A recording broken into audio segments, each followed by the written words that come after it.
À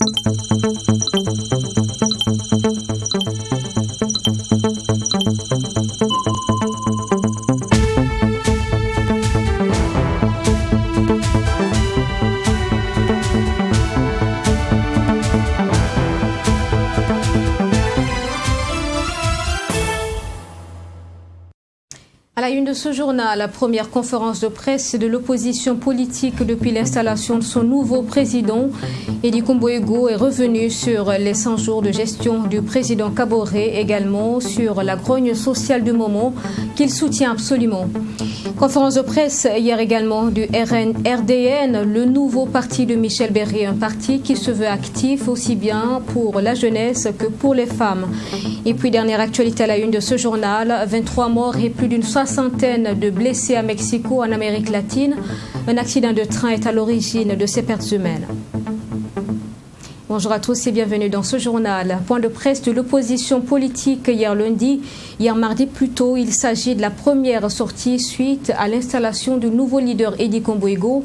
Il s'est prononcé sur les 100 jours de gestion du président du Faso et pour l'opposition politique, le gouvernement a du mal à démarrer et un manque de référentiel de développement est à noter, ainsi que la persistance de la dégradation de la situation sécuritaire, en plus de la fronde sociale en ébullition. On en parle avec Abdourahmane Migné. Pour ce premier point de presse du chef de file de l'opposition politique, Edi Kombo-Ego fait un tour d'horizon sur l'actualité nationale. Hausse des prix des produits de première nécessité, crise sécuritaire, fronde sociale sont entre autres des situations dénoncées par l'opposition politique. Elle estime donc qu'après plus de 100 jours passés à la tête de l'État, le président du Faso n'a jusque-là pas œuvré pour le bien-être des populations. Les populations vivent une situation sécuritaire et alimentaire très précaire. Sur le plan de la gouvernance économique, le plan national de développement économique et social PNDS étant arrivé à son terme, avec le premier mandat du président Kaboré, le nouveau référentiel de développement est toujours en cours d'élaboration. Pendant ce temps, le gouvernement navigue à vue, ce qui entraîne une recrudescence de la malgouvernance, notamment le bradage des marchés et la montée de la corruption. Sur la question de la réconciliation nationale, l'opposition politique dit suivre de près les démarches entreprises par le ministre en charge du dossier. Nous ne voyons pas la stratégie se dégager, mais nous supposons que nous arriverons à des forats sur le plan national, des forats régionaux et peut-être sur le plan, au niveau de la base, dans les provinces, de sorte que chacun puisse donner son avis.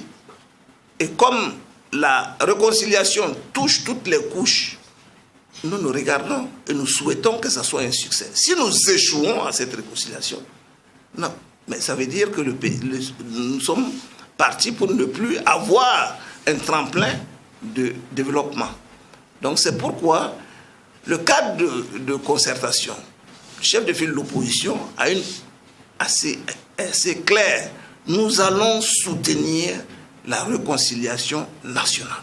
Au regard de la situation sécuritaire et sociale jugée précaire, Edi Kombo-Ego et ses camarades font des propositions au gouvernement pour soulager les populations. Le recouvrement du territoire national dans son intégrité et dans les plus brefs délais. Le retour des populations déplacées dans leur localité d'origine. La réaffirmation de l'état de droit et la restauration de l'autorité de l'État sur toute l'étendue du territoire. La baisse des prix de grande consommation et de première nécessité. Et également la baisse des prix des hydrocarbures. La reprise du dialogue avec les partenaires sociaux auxquels le CFOP réaffirme son soutien indéfectible et sans faille. Edi Kombo-Ego a par ailleurs salué les diagnostics engagés par le ministre de la Santé et souhaite que les auteurs d'actes de corruption dans ce domaine puissent être identifiés et punis conformément à la loi. Michel Béré, partisan du Parti de la Renaissance nationale Parents, a créé son propre mouvement, le Rassemblement pour le développement national RDN, rattaché à la majorité présidentielle et qui porte l'ambition de contribuer au développement des jeunes et des femmes. Présentation ce mardi donc du mouvement à la presse en présence de Nadine Zongo. L'emblème du RDN que vous pouvez voir ici est représenté ici par une main. Le 28 décembre 2020, Michel Béré et quelques camarades rendaient leur démission au fondateur du Parent, Parti de la Renaissance nationale. Une démission du bureau exécutif et pas du parti, ont-ils précisé à l'époque. Mais 4 mois plus tard, un nouveau parti naît de l'initiative de Michel Béré et est même présenté à la presse. Il s'agit du RDN, le Rassemblement pour le développement national. Le parti entend faire des valeurs de l'intégrité et du patriotisme son cheval de bataille.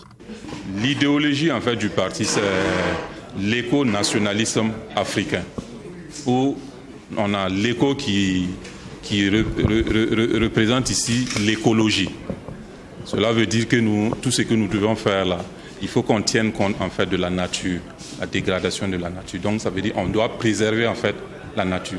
Et du moment où c'est une doctrine, c'est une base en fait qu'il faut insérer.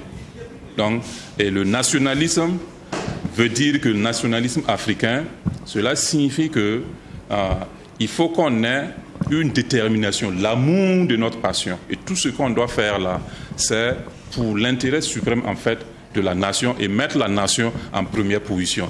Et cela doit se faire avec patriotisme, comme nous avons dans notre devise, patriotisme, travail, développement.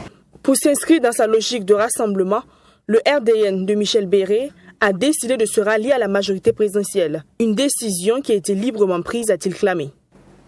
Au vu de la vie politique actuelle du Burkina, où le souci principal des acteurs prenants est la réconciliation nationale, le Rassemblement pour le développement national RDN décide de se rallier du côté de la majorité présidentielle afin de soutenir le mandat du président Roch Kaboré pour sa réussite.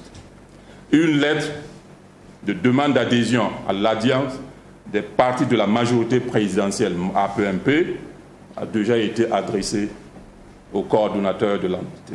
La création de ce parti répond à un besoin de servir son pays selon son président. Il ne devrait donc pas être vu comme une trahison aux parents, a-t-il renchéri. On parle de trahison, non.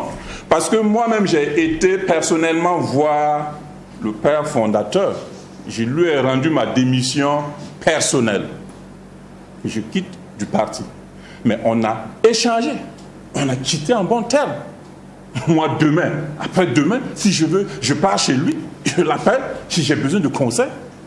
Parce que de la manière dont on a cohabité, et dans la manière dont on se considérait, je sais pourquoi je dis ça. C'est entre lui et moi, il sait. Et lui-même, il m'a fortifié. Il m'a encouragé aussi de ne pas mettre tous ces problèmes-là dans ma tête parce que tu n'es pas le seul responsable. Dans les jours à venir, le RDN procédera à l'installation de ses structures de base dans les différentes localités du pays. Le parti entend aussi promouvoir sa doctrine et son programme de gouvernement à travers des colloques et des ateliers. Le RDN veut également promouvoir la jeunesse et la femme qu'il considère comme des acteurs majoritaires du développement durable au Burkina Faso. Suite des rencontres partenaires de ministres en charge de l'éducation nationale en vue de la tenue des prochaines assises nationales, le ministre Stanislas Ouaro a été reçu hier par le Conseil économique et social. L'accompagnement de l'institution a été sollicité pour réussir le grand rendez-vous sur l'éducation nationale. Michael Toukri. Ce mardi, le ministre en charge de l'éducation nationale, Stanislas Ouaro, a échangé avec le président du Conseil économique et social. Sur la table des échanges, la tenue des assises sur l'éducation en septembre prochain. Le patron du département de l'éducation burkinabé est allé expliquer sa démarche d'organiser les assises de l'éducation au président du Conseil économique et social. Nous souhaitons justement que les réflexions se poursuivent autour donc des TDR que nous avons bien mis à leur disposition afin de nous faire des suggestions, des recommandations et des amendements pour que nous puissions mieux préparer ces assises-là. Et nous avons souhaité aussi que le Conseil économique et social soit partie prenante de ces assises, au regard donc de ces missions, de façon à ce qu'à l'issue de ces assises-là, nous puissions avoir des conclusions pertinentes à même d'améliorer le fonctionnement de notre système éducatif. Au sortir des échanges qui ont duré 1 heure de temps, le président du Conseil économique et social, Moïse Napon, a félicité Stanislas Waro pour sa démarche qui se veut inclusive. Le président du Conseil économique et social promet que son institution va apporter sa contribution lors des assises sur l'éducation nationale.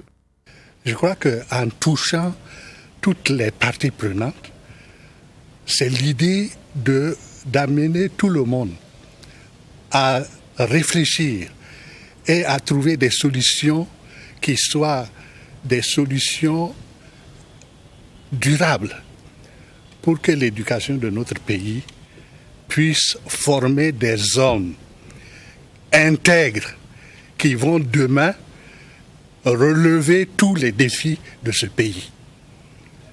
Alors, moi, je ne peux qu'accompagner cela.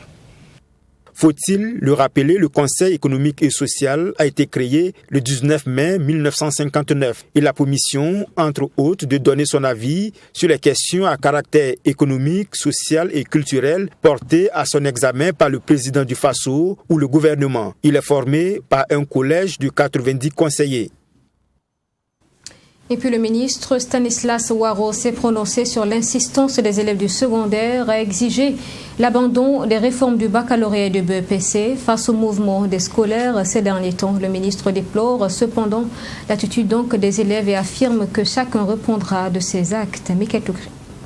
En même temps, je ne vais pas minimiser donc ce qui se passe, mais je ne souhaite pas aussi qu'on dise que la crise va grandissante. Aujourd'hui, les élèves sont en classe, ils font cours. Allez-y au Mariennes, il y a le cours qui se passe normalement. Et même vendredi dernier, pendant leur mot d'ordre, le Mariennes Gwabi avait fait cours. Donc, je pense qu'il faut qu'on reste mesuré. Parce que si on dramatise, ça peut provoquer un certain nombre de situations fâcheuses sur le terrain. Donc, nous travaillons toujours à sensibiliser les élèves. Et je dis bien sensibiliser, à leur expliquer le bien fondé de ces réformes. Et ça se fait dans les établissements. Nous avons demandé de poursuivre cela et nous n'avons pas de problème particulier. Et ce que je voudrais leur demander, c'est vraiment de se concentrer sur la fin de l'année, pour ce qui est des examens scolaires, mais aussi pour les classes intermédiaires où les élèves ont besoin de passer. Et donc, nous allons continuer de poursuivre le travail. Maintenant, ce que je voudrais dire pour terminer, il faut que chacun comprenne que... On a le droit, dans un état de droit, on a le droit de manifester, mais il faut reconnaître aux autres aussi le droit de ne pas manifester. Et donc nous sommes engagés à ce que tous les casseurs là soient sanctionnés. Donc hier, les forces de défense et de sécurité donc, ont interpellé un certain nombre de jeunes, parmi lesquels il y avait des non-élèves donc, qui étaient dans les manifestations et donc qui ont été interpellés. Nous avons les noms et tout parce qu'ils ont été gardés pendant un moment. Je ne dirai pas la suite. Et il y a eu parmi eux aussi effectivement quelques élèves de 5e et de 4e. Et donc c'est assez dommage donc, justement que cette situation arrive. Mais c'est leur dire que ceux qui souhaitent peuvent manifester, mais dans le respect et dans la discipline. Voilà, merci. Voilà des propos recueillis par Michael Toukri. Dans la suite de ce journal, un danger qui se présente au niveau du collège d'enseignement général de Kouba, dans la localité de Koubri. Un risque d'engloutissement par un bas-fond donc qui est de plus en plus visible chaque année. Un cri de cœur est donc lancé aux autorités et aux personnes de bonne volonté pour sauver l'établissement. Attends, on en parle avec Mamet Nakamabou. Ce bas-fond d'environ 8 mètres de profondeur progresse petit à petit vers le collège d'enseignement général de Kouba. Difficile pour les élèves d'avoir accès à l'école. Une situation préoccupante. Élèves, enseignants interpellent les autorités. Ici, le bas-fond est un sérieux problème pour le CG de Kouba. Il y a d'abord le fait que ça soit une zone d'inaccessibilité pour nos élèves qui quittent l'autre rive avant d'arriver à l'école. Donc c'est un sérieux problème d'accessibilité. Et cette question sera davantage difficile pendant la période pluviale parce que le bas-fond sera occupé d'eau. Et par conséquent, ça peut avoir des conséquences négatives sur la vie des enfants en cas de noyade. J'ai peur. Souvent, nous on passe sur la route.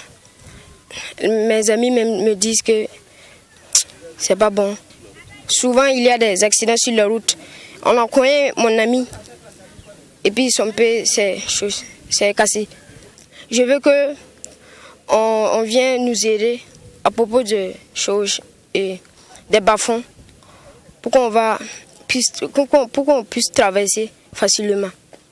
À chaque saison pluvieuse, ce trou se dégrade davantage et aujourd'hui, il se trouve à moins de 50 mètres de l'école. La puissance de l'érosion que nous vivons ici et laquelle puissance là est très difficile à supporter, nous qui sommes les responsables de l'établissement, et par conséquent nous demandons à ce qu'on puisse davantage chercher des solutions idoines pour pouvoir protéger le CG de Kouba. Il y a encore 10 ans, ce village ne connaissait pas ce problème. D'ailleurs, les chauffeurs de camions utilisaient ce passage pour se ravitailler en sable et autres matériaux de construction. Mais avec l'érosion due à l'eau de pluie, le village de Kouba est aujourd'hui divisé en deux. Et la crainte la plus difficile à supporter, c'est la destruction de la belle bâtisse que nous avons. C'est un joyau qui nous a été offert par la coopération JICA, donc par conséquent, nous doutons fort pour sa survie. Nous avons fait l'expérience, une fois à l'intérieur du bas-fond, difficile d'apercevoir le CG de Kouba. Pour le directeur, ce trou est devenu une cachette pour les élèves qui font de l'école buissonnière. Des enfants qui abandonnent les classes et se réfugient dans ce canal-là. Donc c'est un sérieux problème pour nous, donc ça crée une certaine déperdition. Donc la vie scolaire est en train de se mettre à pied d'œuvre pour éviter ce genre de situation. Pour freiner la progression de l'érosion, des initiatives ont été développées par l'établissement. Des solutions qui s'avèrent jusqu'à présent vaines. En plus de la sécurité des élèves, c'est la survie même de l'établissement qui est en jeu. La puissance de l'érosion que nous vivons ici et laquelle puissance là est très difficile à supporter, nous qui sommes les responsables de l'établissement, et par conséquent nous demandons à ce qu'on puisse davantage chercher des solutions idoines pour pouvoir protéger le CG de Kouba. Et pour trouver des solutions idoines afin de protéger ces bâtiments, le directeur du collège a soumis une doléance au premier responsable de la commune de Koubri. Donc la situation lui a été présentée et à ce propos, il dit que des solutions idoines seront apportées pour éventuellement construire une digue. C'est ce qu'il a proposé, mais à court terme, et avec l'accompagnement de l'APE, nous allons mettre en place une haie vive pour protéger à courte échéance le bâtiment que nous avons. Une doléance qui a été entendue par le maire. Il a par ailleurs promis de trouver des solutions à ce problème. La première chose que nous puissions faire déjà sur le terrain, ce qui est à notre portée, c'est de mettre de la haie vive dès les premières pluies. Ça au moins, nous sommes capables de le faire et je m'engage personnellement pour en tout cas donner des arbres pour qu'on puisse planter tout au long de ce marigot-là. Au regard de la vitesse à laquelle se largit ce bas-fond, les responsables du CG de Kouba lancent un appel à toutes les bonnes volontés à agir le plus tôt possible. C'est d'appeler toute bonne volonté à venir nous aider, à refaire ce canal-là à l'image vraiment du canal Mouro, parce qu'il va donc de la survie de l'établissement et de la survie aussi de nos enfants. Donc toute bonne volonté, que ce soit les ONG, que ce soit l'État, le gouvernement et tout le monde, à venir nous aider vraiment donc à reconstruire ce canal-là. Sinon, je me dis que dans les années à venir, le bâtiment scolaire même peut disparaître. Fruit d'une coopération de la JICA, le collège d'enseignement général est situé dans le village de Kouba, une localité qui relève de la commune rurale de Koubri. Dans la commune de Ouagadougou, à la police municipale, 14 motos d'une valeur de plus de 25 millions de francs CFA. Il s'agit là pour le conseil municipal de contribuer au renforcement des capacités opérationnelles des agents de police. Maxime Jules Bambara. C'est un coup d'accélérateur qui devrait permettre de renforcer les capacités opérationnelles de la police municipale sur le terrain. En tout cas, c'est l'objectif de la commune de Ouagadougou à travers ce don de 14 motos à la direction générale de la police municipale.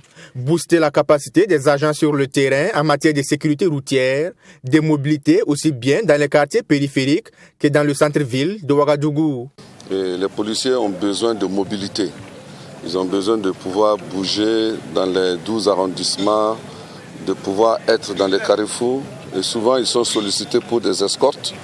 Et donc, dans l'accomplissement de leur mission, ils ont besoin de cette logistique-là. C'est pourquoi le conseil municipal a décidé dans son budget 2020 d'affecter une certaine somme qui a permis l'acquisition de ce matériel qui vient encore renforcer une fois la capacité opérationnelle de notre police municipale.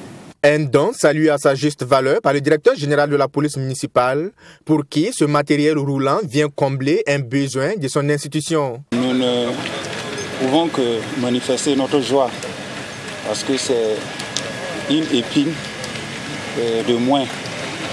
Alors, vous savez que Ouagadougou s'étend sur plusieurs kilomètres et il n'est pas évident de répondre aux appels des populations de façon prompte.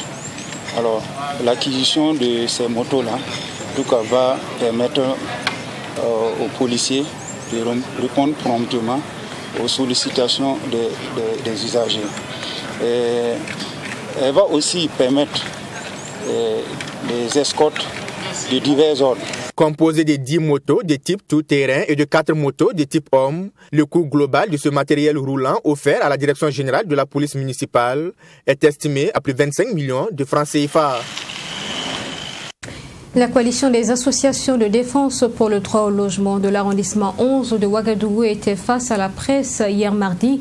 Objectif, informer l'opinion publique de la nécessité de résoudre leurs problèmes fonciers, des problèmes qui datent et donc qui minent les familles. On en parle avec Mamed Herakamabou.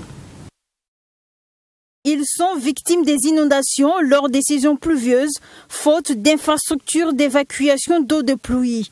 Avec la saison des pluies qui s'annonce, les habitants de la zone non lotie de l'arrondissement 11 de la ville de Ouagadougou ne cachent pas leur inquiétude et interpellent les autorités pour qu'elles prennent des mesures nécessaires afin d'épargner leur quartier des inondations.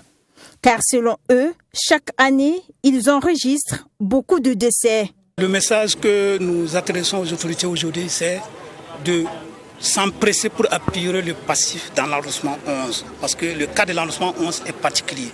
C'est des attributions qui sont faites et qui ont été suspendues. Donc il faut l'achever.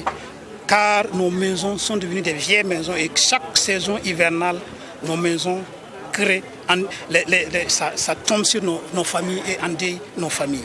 Comme on peut le voir sur ces images, les constructions datent de plusieurs années.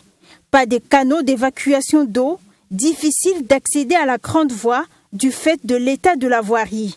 Pour ces habitants, si rien ne fait d'ici à 1 mois à compter de ce jour, ils vont commencer à mettre en valeur leur terrain qu'ils occupent en vue de se protéger de désagréments de pluie. Dès la semaine prochaine, dimanche, nous allons avoir des assemblées générales. Nous allons inviter tous nos membres de construire leurs maisons afin de se protéger contre les pluies, parce que ce sont des maisons qui datent de 20-30 ans. Donc, nous n'allons pas rester intacts et puis ça va créer des dégâts. Donc, voici les actions que nous allons mener. Donc, nous savons que lorsque nous allons vouloir le faire, ce qu'on a attribué, puisque là où nous habitons, c'est à des gens qu'on a attribués, mais qui ne peuvent pas construire du fait de notre refus. Donc, quand nous allons commencer à les mettre en valeur, ces gens-là vont venir. Donc, nous attirons leur attention pour qu'il n'y ait pas de débordement. C'est à l'autorité de réagir. Le projet de construction d'une gare de train dans l'arrondissement 11, dont le démarrage des travaux est prévu en 2022, s'est aussi invité lors des échanges avec les hommes de médias. Pour cette coalition des associations de défense pour le droit au logement, le gouvernement doit prendre en compte les préoccupations de tous ceux qui résident dans cet espace. Et puis je vous en parlais en titre, à Mexico, un pont du métro aérien s'est effondré dans la nuit de lundi au mardi dernier. Une rame de passage à ce moment a été impliqué dans l'impact. Au moins 23 personnes auraient perdu la vie et 70 autres blessés dans l'accident. Selon les autorités, le président mexicain a promis ce mardi une enquête approfondie. L'accident s'est produit pendant la nuit vers 22h heure locale à Mexico, près de la station Olivos. C'est une rame bondée de la ligne 12 de métro qui est tombée sur une avenue en contrebas après l'effondrement d'un pont de métro aérien. La rame, qui était l'une des plus récentes du réseau, s'est littéralement brisée en deux dans sa chute. Des dizaines de pompiers et de sauveteurs s'activent toujours pour dégager les blessés et les corps des passagers incarcérés dans un amas de métal, de gravats, de câbles et de rails déformés. D'autres éloignent les curieux des risques d'effondrement d'autres sections de la structure, apparemment fragilisées. La police et les ambulanciers ne nous tiennent informés de rien. Ils nous disent d'appeler les hôpitaux à cause de la pandémie. Ils nous disent seulement d'attendre. J'ai attendu 20 minutes sur le répondeur.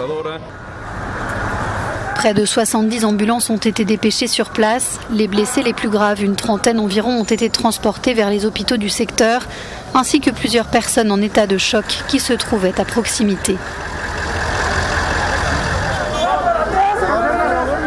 La zone de l'accident a été bouclée par la police et l'armée. Le bilan, toujours provisoire, fait état d'au moins 20 morts et des dizaines de blessés.